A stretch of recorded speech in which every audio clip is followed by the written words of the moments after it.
इंद्र जा रहा है महादेव के दर्शन के लिए। बीच रास्ते में महादेव शिवगण बन करके आ गए परीक्षा लेने के लिए। और परीक्षा में इंद्र गुमान में भरा हुआ है, अपने छाती तान के खड़ा है। शिवगण ने पूछा, शिवगण तो नहीं थे, शिवजी थे, वो तुम कौन हो? तो इंद्र बोला, मुझे नहीं जानते तुम? बोले, हम तो नहीं जानते। ऐसा है, सुनो, मेरे आंखों के आगे से चले जाओ और तप करो, तप करके कोई देवता प्रकट हो तो उससे पूछ लेना मैं कौन हूं, मैं अपना परिचय दूंगा तुमको। शिवगण बोले, ऐसे कौन हो तुम भैया जिसके लिए हमको तप करना पड़ेगा? बोले, वही तो, तप करके पता चलेगा कि मैं कौन हूं। अब सुनो, मेरा समय बर्बाद मत करो, सामने से हटो। यहां इंद्र जिद करने लगा आगे बढ़ने की। शिवगण बोले, जब तक परिचय नहीं दोगे आगे नहीं जाने दूंगा। इंद्र बोला, मुझे भी सौगंध है अपने स्वर्ग की कि मैं परिचय नहीं दूंगा अपना। शिवगण बोले, मुझे भी अपने गणत्व की सौगंध है, मैं तुझे आगे नहीं जाने दूंगा जब तक तू बताएगा नहीं। बस यहीं कहा सुनी हो गई। जैसे ही इंद्र ने अपना अस्त्र निकाला और अस्त्र निकाल करके जैसे ही शिवगण के ऊपर प्रहार करने लगा, शिवगण तो अंतर्ध्यान हो गया, साक्षात देवादिदेव क्रोध में प्रकट हो गए सामने। तीसरा नेत्र तमतमाने लगा, खुलने के लिए तैयार। इंद्र के हाथ पांव कांपे, ये क्या हुआ है? ये शिवगण के रूप में साक्षात शिवजी आए थे। चरणों में दंडवत हो गया। शंकर जी बोले, तुझे जीवित नहीं छोड़ूंगा मैं, इतना अभिमान अपनी पदवी का? अरे तू मेरे दर्शन क्या करेगा? तू मेरे गणों से ऐसा व्यवहार कर रहा है, तू मेरे दर्शन का अधिकारी है। तब इंद्र ने अपने गुरुदेव, इसीलिए गुरु होने जरूरी हैं। कई बार शिष्य की नैया डूब रही हो तो गुरु जी बचा लेते हैं।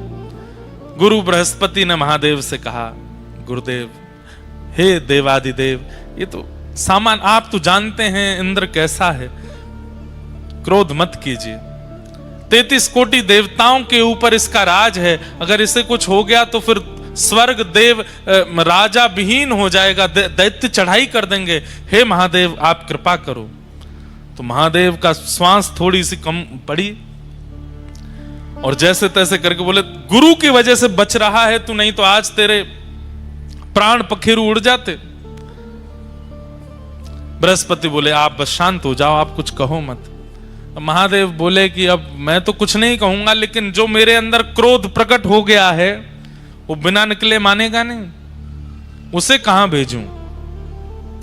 बोले, महाराज, पृथ्वी में भेज देंगे तो प्रलय आ जाएगा, आकाश में डाल देंगे तो आकाश का भेदन हो जाएगा, लोक सब नष्ट हो जाएंगे।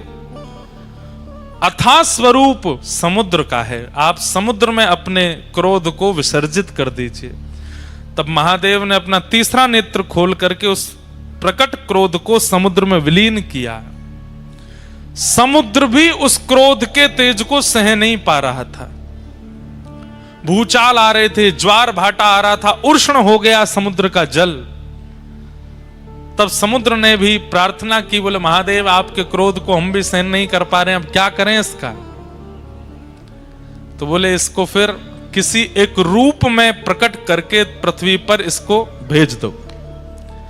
तब महादेव का वह क्रोध जो समुद्र भी सहन नहीं कर पाया, उसी ने एक रूप धारण किया और समुद्र से उसका प्रादुर्भाव हुआ, वही हुआ जलंधर।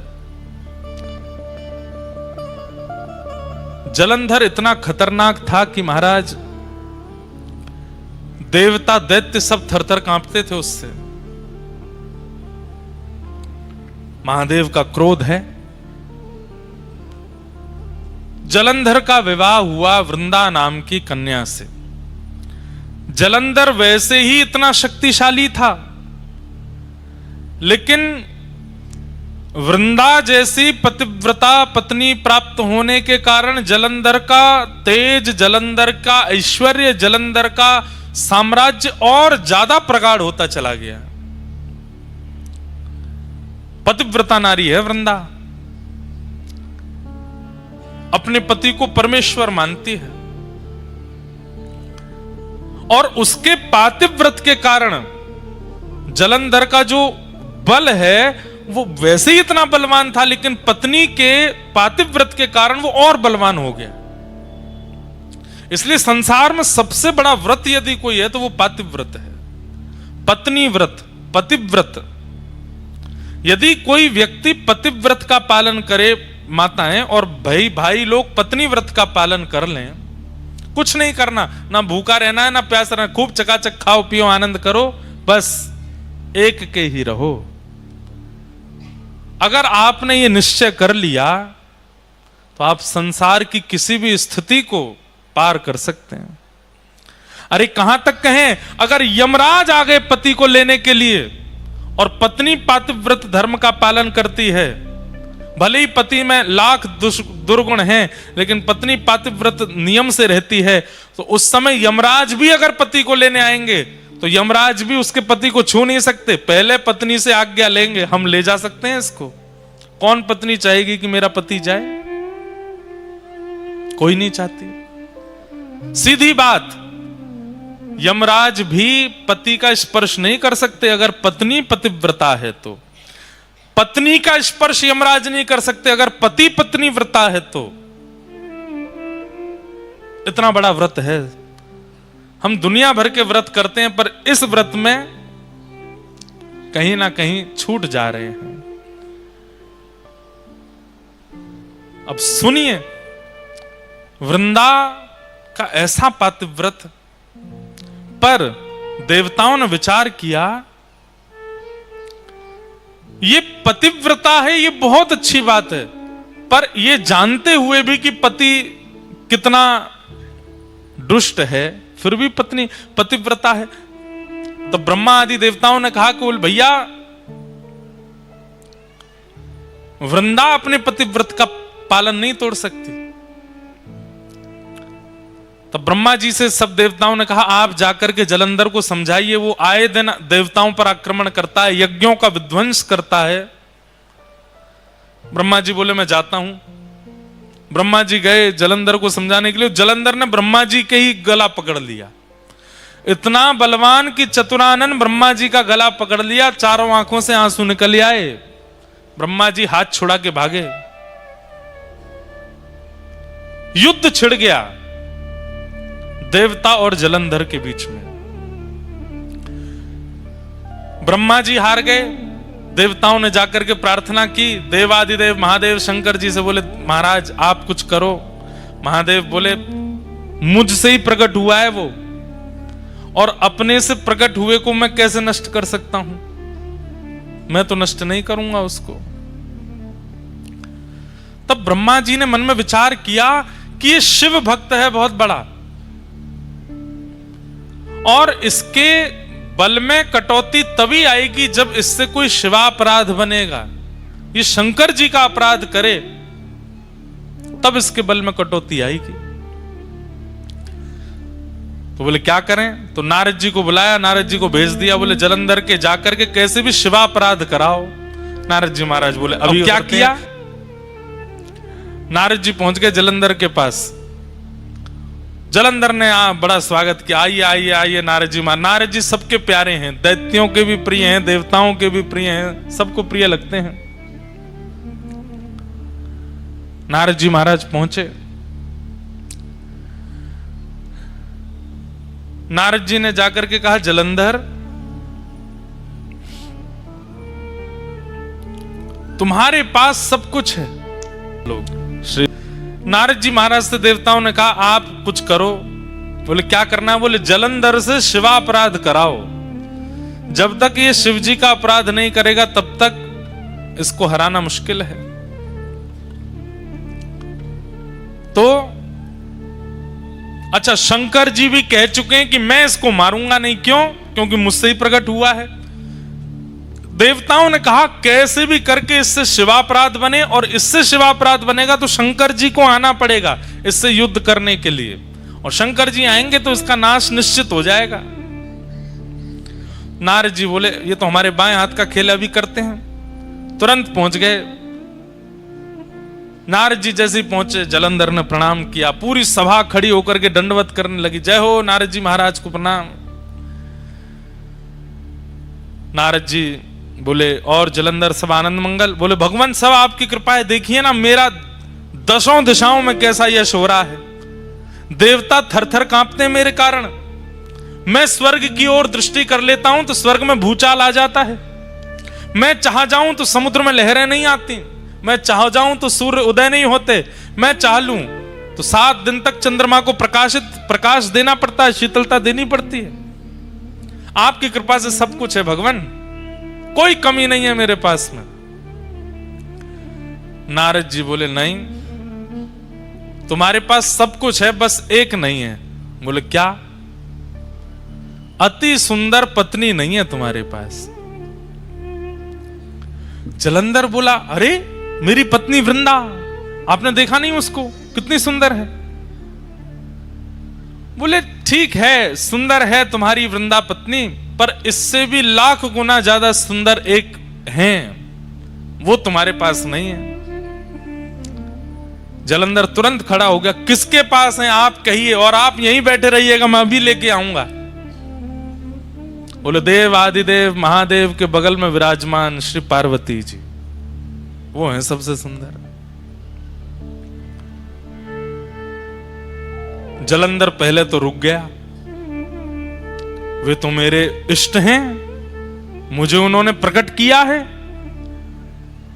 मैं उनकी पत्नी कैसे ला सकता हूं। जैसे ये थोड़ा संकोच में आया, नारद जी उठने लगे, बोले हमको पता था अभी तुम्हारी इतने दिग्गज नहीं हुए तुम। ठीक है, तुम्हारा बल है, तुम्हारा प्रकाश है, तुम योग्य हो, पर इतने अभी नहीं हुए हो। नहीं नहीं नहीं नहीं, आप रुकिए, बैठिए, मेरे इष्ट हैं तो क्या हुआ, सब पर विजय प्राप्त कर ली, अब इष्ट पर ही विजय प्राप्त करूंगा। और तुरंत महाराज अपनी तलवार सेना लेकर के सीधा, सबसे पहले तो उसने शुंभ निशुंभ को भेजा, जाओ जाकर के महादेव से कह दो मैं उनकी बड़ी प्रार्थना करता हूं, मैं उनको बहुत मानता हूं, मुझे युद्ध नहीं करना, वे मेरे राजी राजी अपनी पत्नी मुझे हवाले कर दें, मैं युद्ध नहीं करूंगा। शुंभ निशुंभ गए, प्रतीक्षा करता रहा, 5-6 दिन हो गए। पूछा, बोले भैया कहां है हमारे वो दोनों गण गए थे? तो बोले वो लौट के ही नहीं आए, महादेव ने मार दिया उनको। अच्छा, इसका मतलब ये भयभीत नहीं है मेरे प्रकोप से, मेरे बल से, मुझे बताना पड़ेगा। और तुरंत महादेव पर भी चढ़ाई कर दी, युद्ध करने लगा, महादेव से युद्ध करने लगा। है तो स्वयं महादेव का ही तेज, महादेव का ही क्रोध। अब यहां महादेव के अंदर भी क्रोध है, और वह क्रोध किससे लड़ रहा है? अपने ही उतने ही बलशाली क्रोध से लड़ रहा है।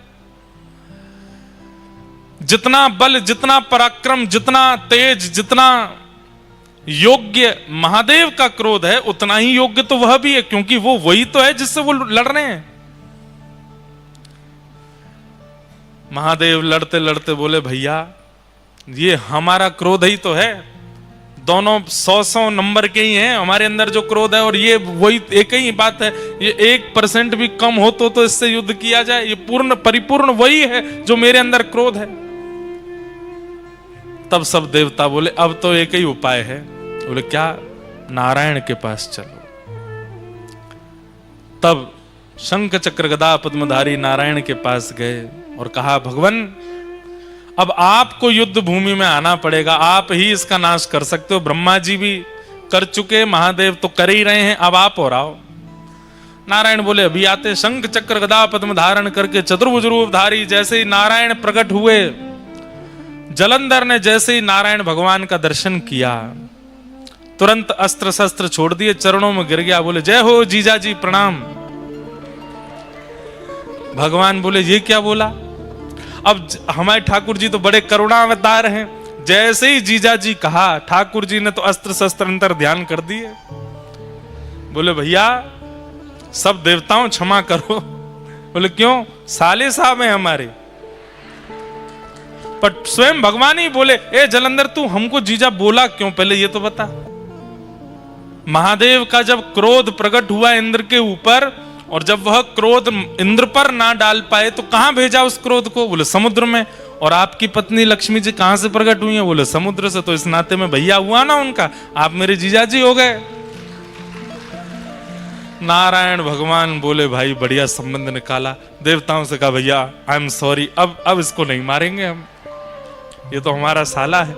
अच्छा, उसने जीजाजी कहकर के प्रणाम जो किया तो लक्ष्मी भी प्रकट हो गई। अरे मेरे भैया, देवता तो बड़े भयभीत हो गए, बोले कि भाई अब क्या होगा।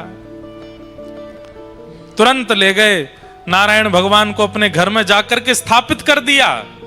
जलंधर ने पत्नी से कहा देवी तुम नित्य मेरी आराधना करती हो, अपना पातिव्रत धर्म का पालन करती हो, अब उसमें इनकी भी आराधना करो। अब जलंधर की स्थिति हो गई वो और ज्यादा बलशाली हो गया। क्यों? नारायण कृपा हो गई उसके ऊपर। सब देवता बोले भैया, सब प्रकार के तरीके अपना लिए, कोई काम नहीं आया। तब देवताओं ने भगवान की स्तुति गाई और कहा भगवान अगर इसका नाश नहीं हुआ तो पृथ्वी नष्ट हो जाएगी कुछ दिनों में। पृथ्वी नष्ट नहीं, आप विचार कीजिए, जो अपने इष्ट अपने प्रकटकर्ता महादेव से युद्ध करने के लिए खड़ा हो सकता है, कल को वो आपसे युद्ध नहीं करेगा।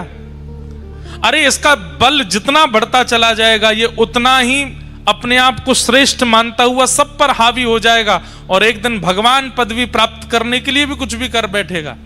इसका नष्ट करना बहुत जरूरी है। तब भगवान ने मूल बात बताई। क्या बात? ध्यान से सुनिएगा। बोले ना तो महादेव का क्रोध इसके काम आ रहा है, ना ही ब्रह्मा जी की कृपा इसके काम आ रही है, ना ही मेरे इसके घर में विराजने से इसका बल बढ़ रहा है। इसके बल का मूल स्रोत है इसकी पत्नी का पातिव्रत। देवताओं को भगवान ने समझा दिया। बोले कितना बड़ा व्रत है पातिव्रत। एक पत्नी यदि पतिव्रता हो जाती है तो तीनों देव लग जाते हैं उसको हराने में, लेकिन उस व्यक्ति का बाल बांका नहीं कर पाते। ये पातिव्रत का बल है और इसका पातिव्रत जब तक नष्ट नहीं होगा तब तक इसका कुछ नहीं बिगाड़ पाएंगे हम। पातिव्रत नष्ट नहीं करना है, पर अगर व्रत से किसी गलत व्यक्ति का बल बढ़ रहा है तो उस व्रत को समाप्त करना पड़ता है। क्या करें? तो भगवान बोले अब हमको वृंदा को उसके पातिव्रत का फल देना है। और पातिव्रत का फल क्या है? कि पति रूप में साक्षात ठाकुर जी प्राप्त हो जाएं। ये पातिव्रत का फल है।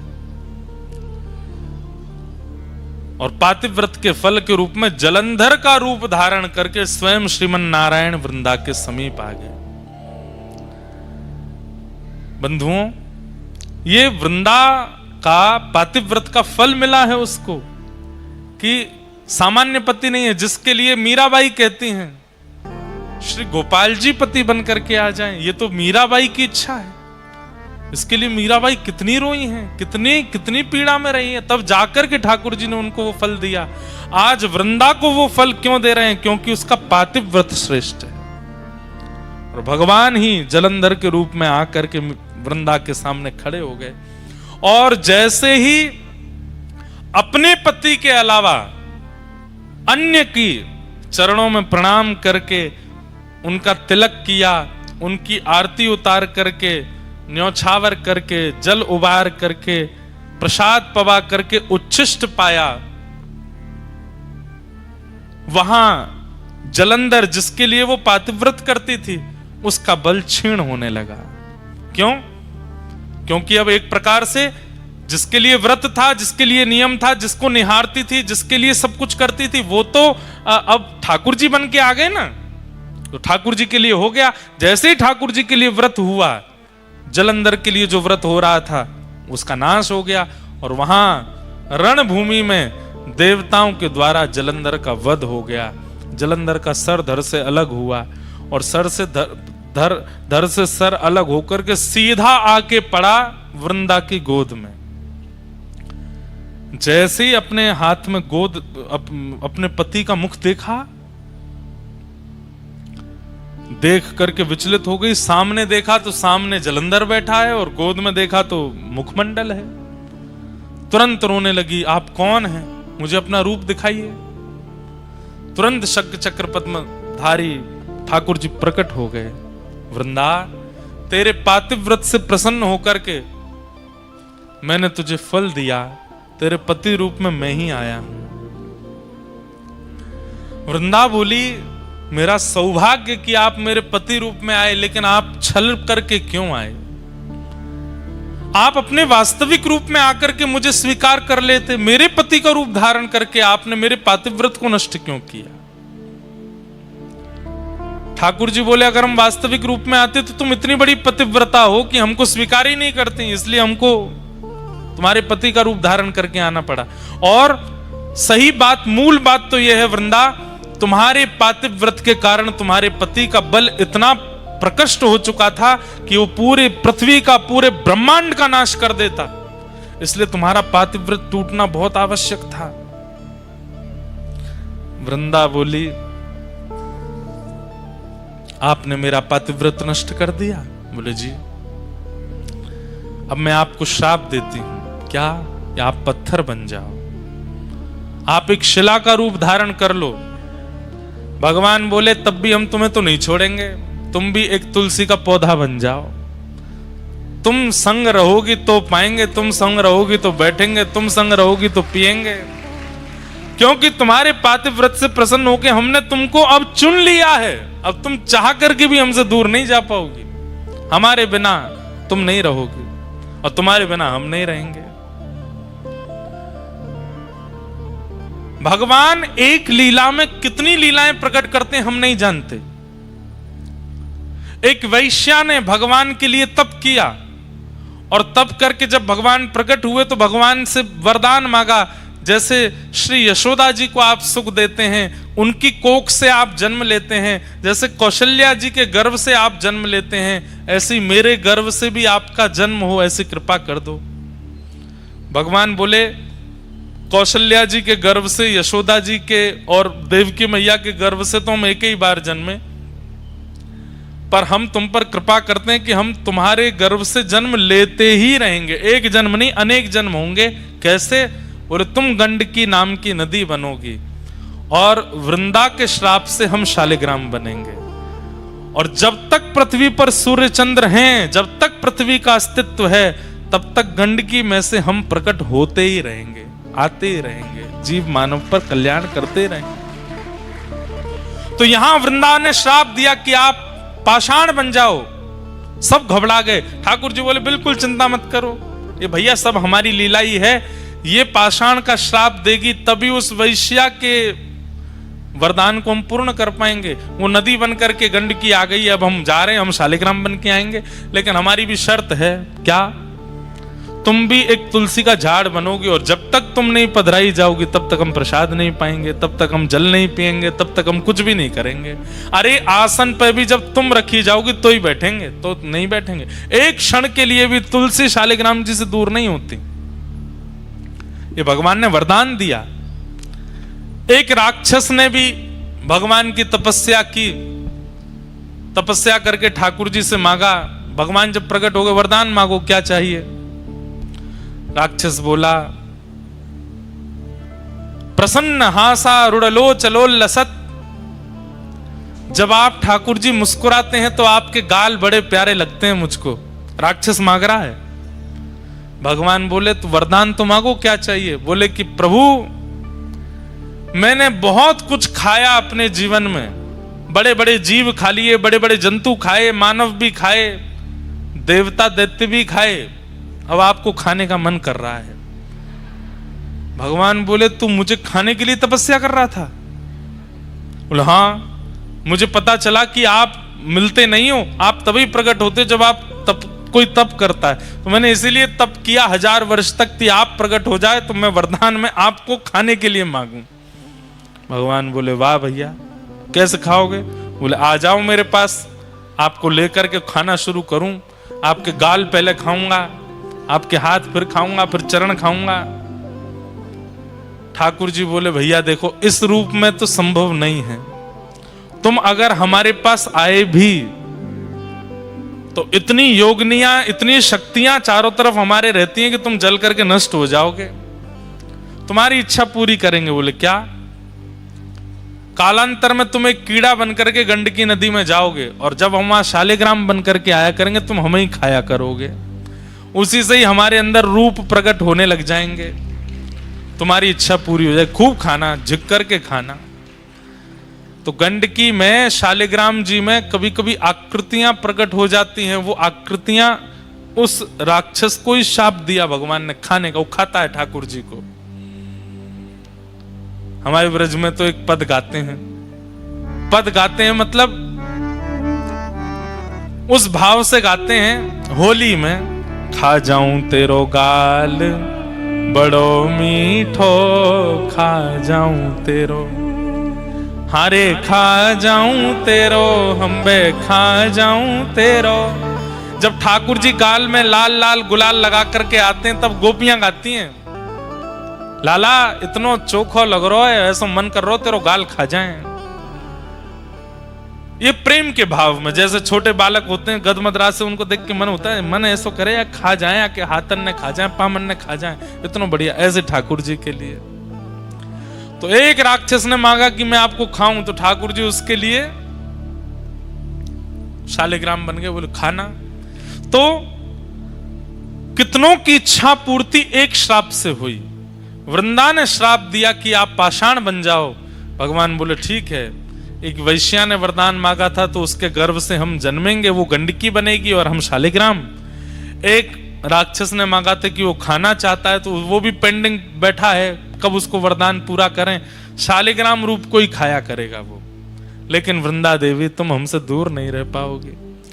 अच्छा, ये तो केवल एक कथा थी, पर वास्तविकता भूमंडल पर वृंदा को प्रकट करने के लिए कोई चाहिए। जैसे राम जी को आने के लिए दशरथ और कौशल्या चाहिए, ठाकुर जी को आने के लिए देवकी वसुदेव चाहिए। विश्व का कल्याण करने वाली बंधुओं, दो ऐसे रत्न हैं हमारी पृथ्वी पर। इन रत्नों का नित्य आश्रय लेने वाला व्यक्ति कभी यमलोक के दर्शन नहीं करता। उसमें पहला श्री गौ माता और दूसरी वृंदा देवी तुलसी महारानी। इनका नित्य दर्शन करने वाले को कभी यमलोक का दर्शन नहीं होता। तो वृंदा तो ठाकुर जी की ही हैं। अभी सुनिएगा कथा। वो तो आना चाहती है पृथ्वी पर। श्री कृष्ण आएंगे तो लीला के लिए वृंदा को प्रकट होना है, पर वृंदा ऐसे सामान्य रूप से प्रकट नहीं होगी। उसके लिए पृष्ठभूमि चाहिए। ऐसे कोई कौशल्या जैसी, कोई देवकी जैसी, कोई यशोदा जैसी मां चाहिए। तो भगवान ने जलंधर की पत्नी वृंदा को माध्यम बनाया। क्यों? श्राप देने के बाद में वृंदा ने प्रण लिया कि मैं अब अपने पंच भौतिक देह को नष्ट कर दूंगी। और जैसे ही वृंदा ने अपने शरीर को जलाकर के भस्म बनाया, भस्म जैसे ही बनी, ठाकुर जी ने गोलोक धाम की ओर देखा और श्री गोलोक धाम से श्री वृंदा देवी की मंजरियों को लाया गया। पातिव्रती वृंदा की ये शरीर की जो भस्म है ये है, इसमें इन मंजरियों को बो दो। जैसे ही तुलसी की मंजरियां उस भस्म में बोई गईं, उसी भस्म से, उसी रज से जो पतिव्रता नारी वृंदा थी, उसके शरीर की रज से जो प्रकट हुई वही है श्री तुलसी महारानी। बोलो तुलसी महारानी की जय। भगवान बोले अब मंगल होगा विश्व का, विश्व का मंगल करने वाली अब तुलसी जी गोलोक धाम से भूमि पर प्रकट हो चुकी हैं। सामान्यतया तुलसी जी को नहीं लाया गया। तुलसी जी के लिए कितना बड़ा योजना बनाई गई। बोले अखंड पतिव्रता नारी होगी, उसके कोख से तुलसी जी प्रकट होंगी। पर तुलसी जी क्योंकि एक वृक्ष के रूप में प्रकट होने वाली हैं, तो इनके लिए कोख क्या है? रज। कोख क्या है? मिट्टी। और वो कैसे बने? बोले एक पतिव्रता नारी जब अपने शरीर का त्याग करके रज बन जाएगी तो उससे प्रकट होंगी तुलसी। तो वृंदा जी की रज से तुलसी महारानी प्रकट हुई। और तभी देवी देवता प्रकट हो गए। क्यों? नारायण भगवान तो धीरे धीरे पाषाण बन गए, शालिग्राम बन गए, और यहाँ वृंदा महारानी तुलसी जी के रूप में प्रकट हो गई। तुरंत देवी देवता आए, आकर के गठबंधन किया और तुलसी शालिग्राम जी का विवाह कर दिया, दोनों को एक कर दिया आज ही के दिन। इसलिए आज तुलसी शालिग्राम विवाह महोत्सव भी है, तुलसी शालिग्राम जन्म महोत्सव भी है। आज शालिग्राम जी की जन्म तिथि भी है, तुलसी जी की जन्म तिथि भी आज ही के दिन प्रकट हुई है, आज ही के दिन इनका प्रादुर्भाव हुआ है। ऐसी वृंदा महारानी तुलसी महारानी को हम बारंबार प्रणाम करते हैं, शालिग्राम प्रभु को हम बारंबार वंदन करते हैं। बंधुओं, हमारे कई शास्त्रों के अनुसार माताएं शालिग्राम जी की पूजा नहीं करती, पर माताओं को विशेष रूप से तुलसी जी की पूजा करने का अधिकार है। भाई लोग शालिग्राम जी की पूजा करें और माताएं तुलसी जी की आराधना करें। शालिग्राम जी से भी अधिक फल मिलता है तुलसी जी की पूजा करने से। कहते हैं जिस घर में तुलसी जी विराजमान होती हैं उस घर में कभी यमराज नहीं जाते। जिस घर में तुलसी जी की आराधना होती है विधिवत रूप से, उस घर में पितरों को तर्पण आदि किया जाता है, पितरों का पिंडदान आदि किया जाता है। पर वास्तविकता में जिस घर में तुलसी हरी भरी खूब मात्रा में विराजमान होती हैं, उस घर के पितृ मुक्त हो ही जाते हैं। जिस घर में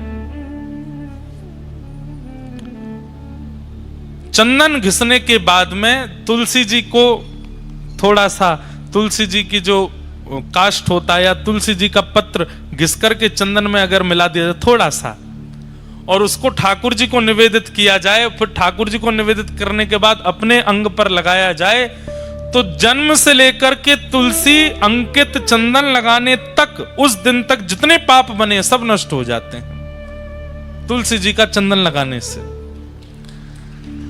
तुलसी जी के जो काष्ठ हैं, तुलसी जी की जो लकड़ी होती है, हमने परम पूजनीय प्रातः स्मरणीय श्री मलुकपीठ वाले महाराज जी को देखा।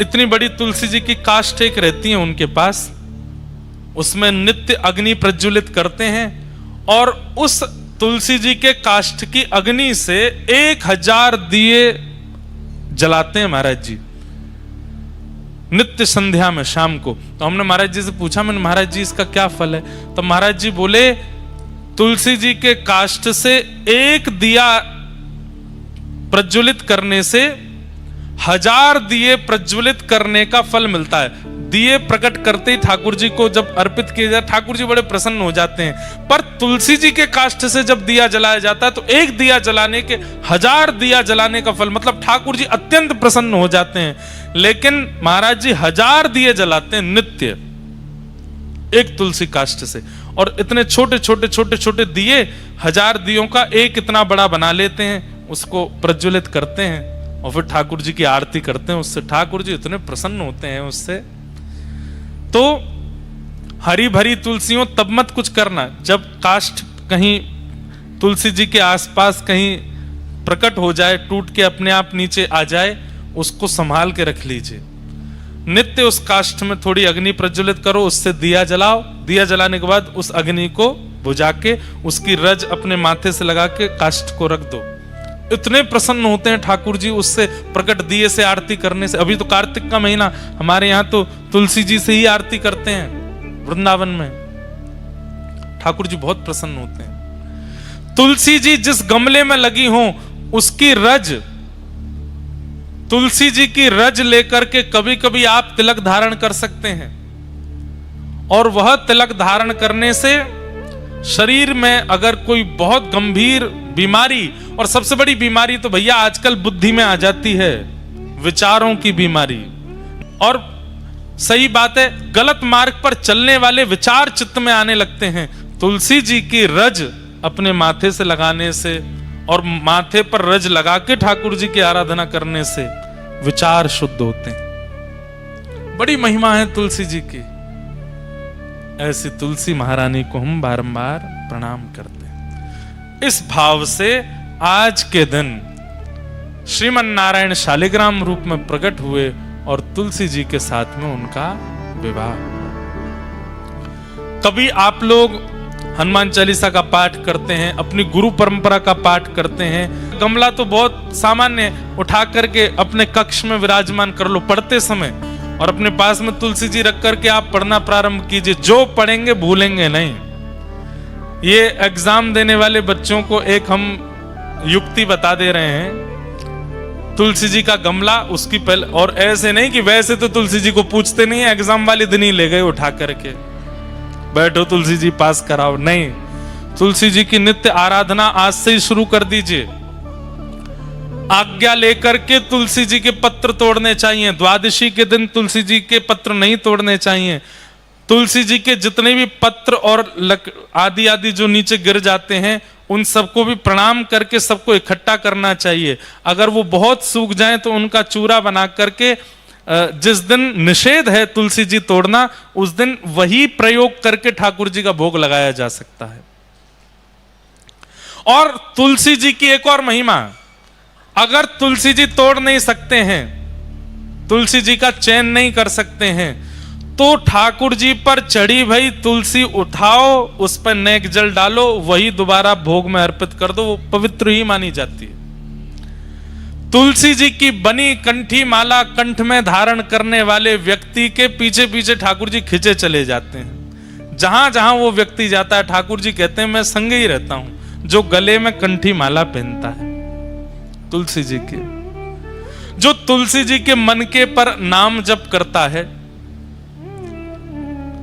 भगवान कहते हैं कि उसके नाम जप से, मंत्र जप से मैं बहुत प्रसन्न रहता हूं। उसके नाम में, मंत्र में फिर आलस्य, दंभ आदि आदि जो विकार हैं, ये आने बंद हो जाते हैं अगर वो तुलसी जी पर नाम उच्चारण करता है तो। और सीधी बात, आप अन्य किसी भी भाव में अगर नाम जप करते हैं तो ठाकुर जी को पता तो चल जाता है नाम जप कर रहा है, पर तुलसी जी पर जब नाम जप करते हैं तो ठाकुर जी थोड़ी पे हाथ धर के सुनते हैं आपके नाम जप को, आपके मंत्र को, आपके भाव को। ठाकुर जी को इतना प्रसन्न है।